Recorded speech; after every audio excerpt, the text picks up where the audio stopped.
Oh, it's Pete Moylan. Hi, Pete. Hi, Rosie. How you doing, man?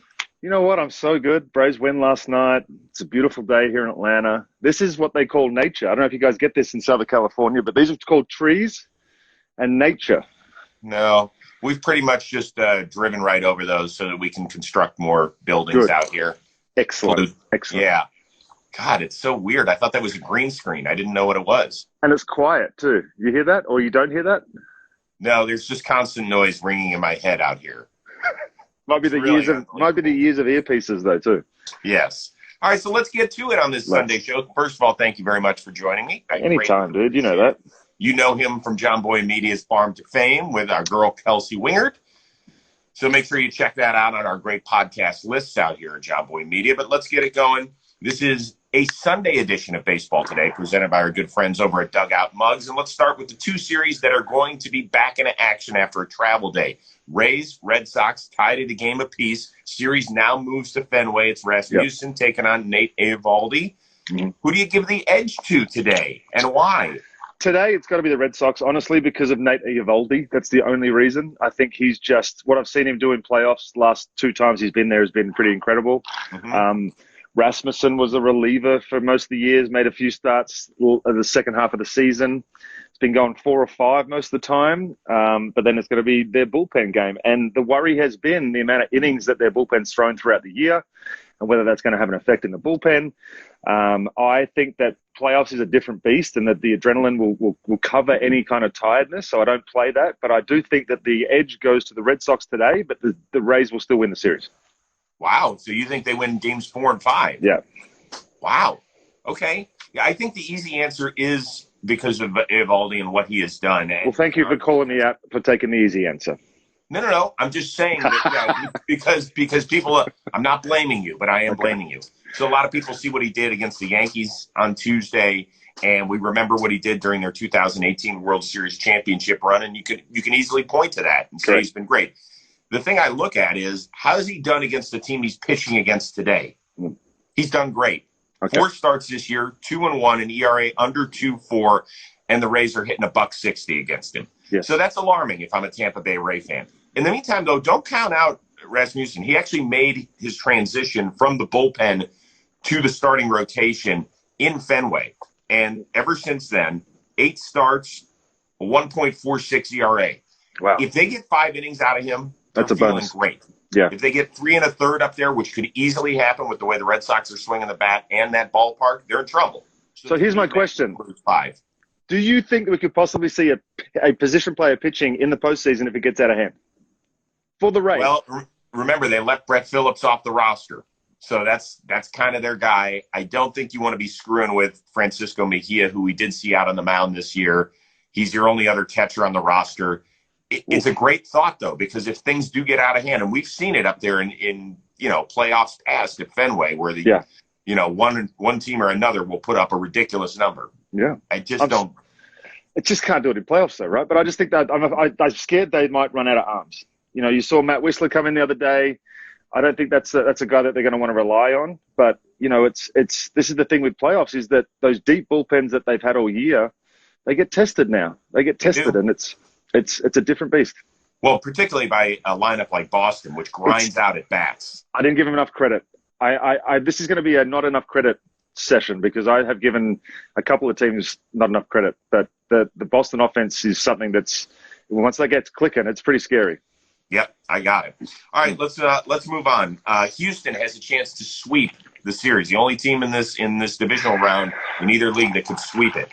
Give me a percentage chance that Chicago staves off elimination and there is a game 4 on the South Side on Monday. I like the fact that they've gone with Dylan Cease instead of the original plan of Rodon, and I don't understand why they haven't found a way to get Kopech into a game if they weren't going to use, he's been one of the best relievers, and he's nasty, but their whole bullpen's nasty. So I do like the fact that they've gone with Cease.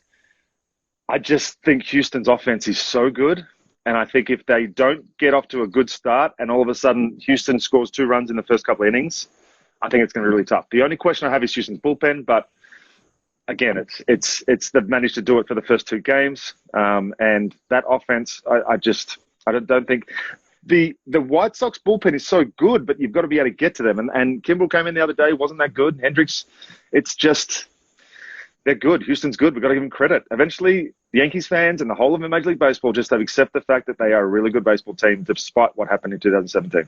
Yep, they're great. And we talked about that, within the last few days here on Baseball Today. We've done it on Talking Baseball. People don't want to give them credit. I mean, I understand why people are still upset, but you have to see what's right in front of your face. This is a damn good baseball team. And if you were to do power rankings right now, 1 through 8 out of the teams that are left, they are far and away number one. There's no question about it. But once again, the question was, what percentage chance do you give them of I'm giving them a 70% chance of getting swept. Oh, so a 30% chance of forcing. Don't make me do math this early in the morning. I'm sorry. You're right. It's still very early where I am. I think Houston takes it today. Okay, that's fair. I am giving the White Sox a 50% chance of forcing. I am. Way to go out on a limb. The two key guys they have got to focus on are the two guys at the top of their lineup, Altuve and Brantley. Altuve has an 11-game postseason hitting streak where he's hitting close to 500 during that span with like 5 homers. Michael Brantley has a 13-game playoff hitting streak, hitting .352, always grinds out a great at-bat and puts the ball in play. If you take their numbers, their uniform numbers, and add them together, Altuve 27, Brantley 23, that gets to 50. So if we can deal with those guys, the other 50% is taken care of, and I believe in Dylan Cease, who this year finished 3rd in the American League in strikeouts, even though the Astros are not a big strikeout team. You don't like my math? I love it, but I just want to get back to some serious stuff real quick. The difference and the reason why I love the Astros is because they're not the Yankees. The Yankees were Stanton and Judge, and that was it. These guys are not that. You talk about Altuve and Brantley, but there's other guys in that lineup. Bregman, Correa. Like, it's just nonstop. It's relentless, and I think that's the difference. Hey, Carlos Correa next year is going to be hitting 3rd or 4th for some other team. He's hitting 6th in this team, and Tucker, who's got over 900 OPS, is hitting 7th. I know.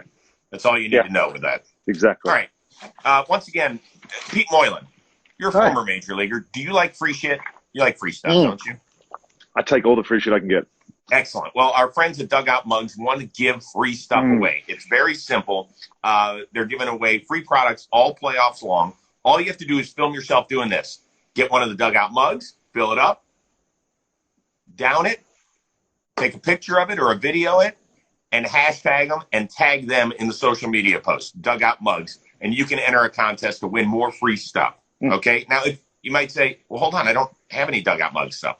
That's where everybody comes in handy. Okay? Yes, they're giving away 2 great discounts to buy something new. Dugout Mugs is giving you 30% all of their best products, including their brand new metal Dugout Mugs, with the code word today. So you go to dugoutmugs.com, use the code word today, enter it in, you'll get 30% off. They're also the knob shots. I love the knob shot right here. You get one of these, you can get that for free too. The only thing is you got to pay $8.95 shipping and handling. That's not $895. That's $8.95 shipping and handling. They'll take care of the rest, okay? The cool things about these Dugout Mugs, I know you've got a bunch. You know, they got the regular one. They got the wine. They've got the bottle opener. They've got the knob shot. They're all made out of the baseball bat wood. And so your friends are going to be jealous of you. And then you just say, I go to Dugout Mugs, use the code word today, and I got 30% off. And you can get all this cool stuff engraved here. Right? I like to pretend with the wine glasses that I'm in Game of Thrones and walking around with a chalice and just ordering people to do things. Now, when you do that and you're walking around with your Dugout Mug, does music play in the background like that ominous in here? I won't sing anymore. So once again, it's dugoutmugs.com. Use the code word today. Get 30% off. Then look who just joined, by the way. Trevor Plouffe. Is he in here? Trevor Plouffe just joined. Can I tell you a little secret? Yeah. He texted me last night. He goes, I can do it now. I was like, but I already asked Moylan. I can't disinvite him to the party. He's worried about job security. I can understand that, Trev. It's okay. It's okay. I don't have your smolder, Trev. You're fine, buddy. You are fine. You just stand. I got the glasses. There's reflection. Teeth, fake. Clearly not mine. You're fine. Don't worry. Plouffe will be back on Monday when we might be wrapping up the Astros White Sox series, which has a 70% chance of ending, according to Pete Moylan. Correct. And according to my fucked up math, it's only 50%. Correct. All right, let's move on to the NL Series, which have a travel day today, even though they're both very short flights. Yeah. Dodgers-Giants tied at 1. Last night, L.A. put a whooping on them, particularly in the bullpen. Yes. Was the explosion at the bottom of the Dodgers lineup, in your opinion, the biggest story to come out of Game 2? I think Bellinger's hit was the biggest story to come out of Game 2, honestly. Wow. Because he looked awful. He's looked terrible for the most of the season, battled injuries. But if he can get confident, he wasn't even someone that I looked to even make an impact. I thought he was just going to be a name, play great defense, not do anything with the bat. But the fact that he was able to get a bases clearing, well, a 2 RBI double left center last night, that's huge for me. But that Taylor hit a walk-off in the wild card, so it's not like the bottom of the order hasn't done anything. That's just a scary, scary lineup too. And when you get here, I didn't give enough credit to. This is what I was going to say. I didn't give enough credit to the Giants all year long, and nobody did, right?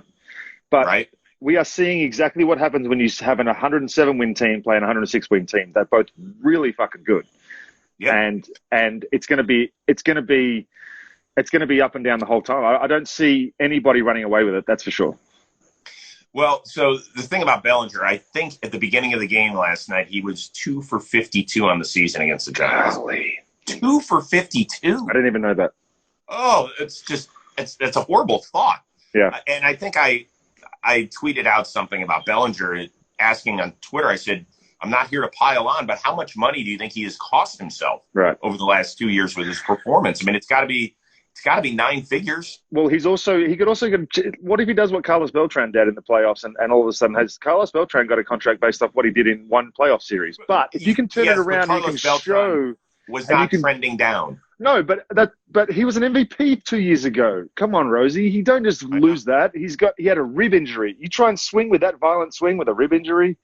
There's got to be reasons for why he's just fallen off the bat. And if he can put it together a month of postseason baseball, that's the Dodgers. They're probably going to be there for a month. If he can put a month together of quality at bats and show that he's back to where he was, I think he didn't cost himself a thing. The tremendous Hall of Famer writer, Jason Stark, had an incredible tweet last night after Bellinger's 2-run double. Oh, yeah. That was his first multi-RBI double since before he won his MVP. Yeah. He had 2, 1 RBI doubles this year. I don't think he had any last year. And then he hadn't had it since August of 2019, which I was like, how does that happen? But with all that being said, in the bottom of their order of Taylor, Bellinger, Pollock did go 5 for 11 last night. Right. I don't want to move on without talking about Julio Urias. Not only his 5 innings pitched, where he was great and gave up only 1 run and 3 hits, but the fact that he got them on the board first, he knocked in the Dodgers' first run of that series. You know, and he's a guy. He's got 10 RBIs this year. Yeah. It's not an easy at bat for a pitcher like Gossman against him. You can't just say, okay, whatever. But I thought what he did on the mound to take care of business out there, and most importantly, to get the Dodgers on the board was enormous. Most people don't know this, but I'm a former Dodgers legend. I played with the Dodgers in 2013 for approximately 12 games. Not my best year, but he was. I think he signed in 14 because I can remember hearing about this 16-year-old kid that they'd signed that was going to be the next Fernando Venezuela, basically, and he has done nothing but shown that. The performance in the World Series last year, and again, he just keeps. They lose Kershaw, and you're thinking, oh, maybe there's some tink in the armor, and then you throw Urias out there. It's like, never mind, they're back to exactly who they are. Yeah, no, really, really good. All right, now let's move on to the Braves Brewers, which once again has a travel day, and that series is tied at 1. Hasn't been a lot of offense, some great starting pitching between both teams. Morton, Fried, Burns, Woodruff, all of them have been sensational. Yep. What is the biggest storyline for you as we move forward to Atlanta? It's going to continue to be starting pitching, unfortunately, unless the Braves offense can turn it on. Peralta's been arguably just as good as the other two for the last 6 weeks of the season, 8 weeks of the season. So it's not going to get any easier. The stuff isn't there. It's different kinds of stuff. I think the advantage was with the Braves, with Burns and Woodruff. You're seeing similar guys back to back. I know they're different pitchers, but it's a similar style of pitching. You go to Peralta and he's got that lower arm slot where it's more of an upshoot, that higher fastball, good breaking ball. But I think, honestly, it's going to be the starting pitching. We've got Ian Anderson. We've got And then we've got a question in Game 4. We don't know where we're going to go with in Game 4. We're going to go somewhere other than, I think it's going to be Inoa for an open. But Inoa was warming up in the bullpen last night too. So, and Peralta was warming up in Game 1. So this is we've got 3 starters locked in, but Game 4 and 5 could get messy. But I just think we're coming home now, and the home field advantage has flipped. You take one on the road, and all of a sudden you got home field advantage. You take these next 2, and it's over. Well, for me, the biggest storyline is anybody going to get a clutch 2-out hit in this series? I know. Anybody? Now, I want to give a tremendous amount of credit to the pitching, but I think the team that is able to exhale after somebody gets a huge clutch hit, right? Rowdy Tellez's 2-run shot, I think, was with nobody out. Yeah. Off of Morton. Yeah. Freddie Freeman, I think, got his knock yesterday with 1 out. Yeah. Austin Riley was a solo shot. Yeah. So where's the clutch hit coming from? At some point in a big series, and I do think this is going back to Milwaukee for Game 5, somebody's going to have to do it. And it's the one thing I worried about, not so much with the Braves offense, because I think they're much more dependable and much deeper than Milwaukee's lineup. Where's it coming from out of Milwaukee's lineup? They've got a lot of swing and miss in that lineup and not enough productivity. That's where I see it, and that's where I see our advantage, because our lineup is so deep, and we battled so much shit this year, Rosie. Like, every time, like, the first inning of yesterday's game was a typical Braves inning, right? We get first and third, none out. We swing at a bad pitch. We hit a rollover. Rowdy Telleza, I love Rowdy, but he's not exactly the most fleet of. Yeah, Game 1. That's what I'm saying. Yeah, he's not the most fleet of foot fielder, and he throws us out at home, and we don't score with runners on first and third, none out. As a Braves fan, you're looking at that and you think, okay, here we go again, right? But for them to be able to turn it around and come back and win today, that proves that this is not the same team that they've been in the past. And they're a deeper lineup. They've been through too much shit to just let down and just fall away. So I do think that they're gonna take the next 2 games, and I do think that we don't go back to Milwaukee. Wow. Okay. I do. I think the teams are that close to the point where I think it goes back to Milwaukee. I'm rooting for 5-game series in both of the National League series. Sure I want to see it happen. And now let's move on to our last question. Internet went crazy last night because was Tom Cruise actually there in the crowd? They showed him up on the board. I was like, I think it's Tom Cruise. I'm not so sure it's Tom Cruise. I did a little investigative reporting. I got a hold of Amy G from the Giants, and I said, was that really him? And she's like, yeah, doesn't quite look the same, but it was him. I was like, okay. Anyway, with all that being said, what is the most interesting sports interaction you've ever had with somebody famous outside of the sporting world? I actually have had multiple run-ins and multiple conversations with Eric Stone Street. Good one. Yes. We met while I was in LA.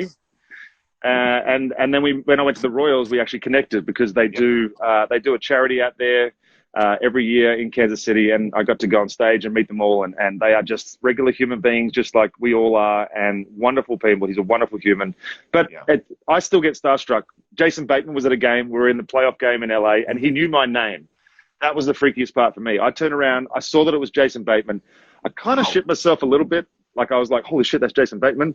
And I turned around and he said, hey, Pete. And I was like, and that was it. That was my night made. So he knew who I was. Move on. That's pretty good. Yeah, I like cool. that. Yeah, as far as Stone Street, it comes from that whole group of the Kansas City connection. Exactly. I forget. I think Sudeikis might be a part Correct. of that. Yep. I think Keckner is. I think Paul Rudd is. Yes. But now Stone Street is actually a a minority owner of the Kansas City Royals. He's such a big fan. Yeah, he is. Yeah. He's there. Him and his sister go to a lot of games, and he's always sitting up in the boxes. He loves Kansas City sports. Loves his sports. There's no question about that. For me, it's when I was working back on Best Damn, and the group Poison was doing some sort of. Remember the game Guitar Hero? Oh my, yes. So they were doing a big release with them at a Best Buy, and we got invited to the exclusive party. And Michelle, my wife, is a huge Poison fan, Bret Michaels back in the day. Yeah. So we end up getting VIP tickets. We're right in the front part of the stage. She was singing in the microphone. She's got a little saucy at this point. We're walking away, and she goes, "Is there any way we can meet him?" She goes, I don't ever ask for anything. And I was like, how am I going to do this? So we walk downstairs. We see like the trailer in the area and I was like, all right, let's give it a shot. We walk in there. Nobody bothers us. 60 seconds later, Brett Michaels walks out of the trailer. And she's like, there he is. I was like, oh, God. Good. So I walk over. There's a whole group of people swinging on him. Like the Red Sea parts. I go, hey, Brett, I'm Chris Rose. He goes, I know who you are. I'm a big fan. So I grabbed my wife. I was like, this is my wife, Michelle. Say hi. So they took a great picture. Oddly enough, we have become friends over the years. That's fantastic. Yeah, and it's real. It's hilarious. It's a great story. Yes, Does your wife still get giddy around him when you guys interact, or is that gone now? I think she still does. Good. You know? Listen, he's a rock star. Yeah, I know. So are you, Rosie. Come on, dude. No, definitely not. Close. Definitely not. You're my rock star. I showed the picture. I did go dressed as him like the next year on Best Damn for Halloween. They did it up. It's great. I'm sure they'll put it on the feed here. It's I can't wait to see really it. funny. So it's always good stuff.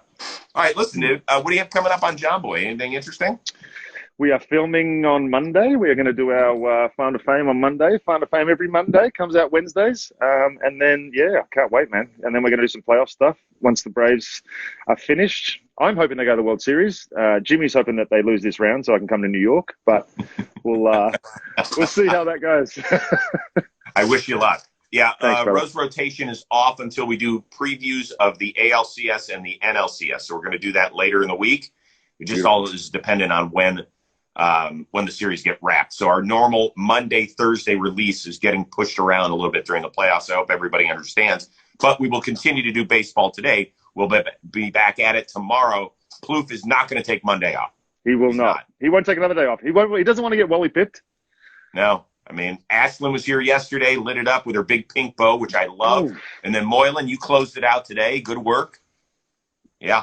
Excellent. I appreciate you, Rosie. You're doing a great job with this. It's awesome. We're trying. Listen, it's a fun 22 to 25 minutes to get you all set for your baseball day. That's what we're here for. We're here for the fans. That's what we're all here for JOMBOY Media. It's that simple. Listen, I got to go do some NFL work as well today. But I'll be keeping my eye on both games. Don't worry. So I'll be ready to talk about them tomorrow. Pete Moylan, it's great seeing you. You too, brother. Go back to enjoying your weather and your trees in the ATL. Nature. Don't forget to visit dugoutmugs.com. Use the code word today. You'll get 30% off. It's that simple. Have a great day, everybody. Bye, y'all.